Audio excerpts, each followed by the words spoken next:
ఇంకా డీఎస్పీ సూర్య ఇలా భూమికి ఫోన్ చేసి ఇలా చెప్తా ఉంటాడు. మా అన్నయ్యని మీ అమ్మగారిని చంపింది ఎవరో నాకు తెలిసింది. వాళ్ళని ఇప్పుడు స్టేషన్లో వేసి చెద్దగొడుతున్నాను, మీరు వచ్చి చూడండి అని చెప్పి అన్న వెంటనే అవునా అనుకొని ఇంకా భూమి ఆనందంతో పరుగులు పెడతా ఉంటుంది.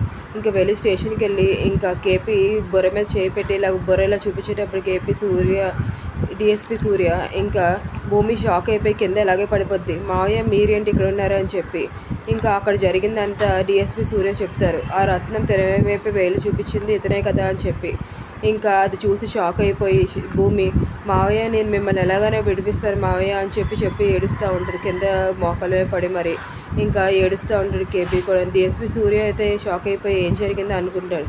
ఇంకా వెంటనే పరుగు పెట్టి భూమి ఇంటికి చేరుతుంది. వెళ్ళి శారదకు మొత్తం అంతా చెప్తుంది. గగన్ ఇంకా రూమ్లో ఉంటే గగన్కి దగ్గరికి వెళ్ళి ఇంకా ఇలా శార చెప్తూ ఉంటుంది.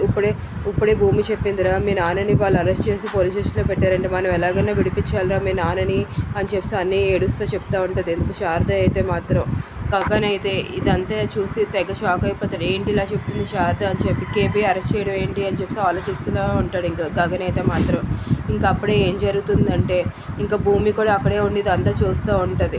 ఇంకా మరి గగన్ తనకు చేసిన అన్యాయం కేపీ వాళ్ళ అమ్మకి తనకి చేసే అన్యాయం అంతా మర్చిపోయి మరి కేపీని విడిపిస్తాడా?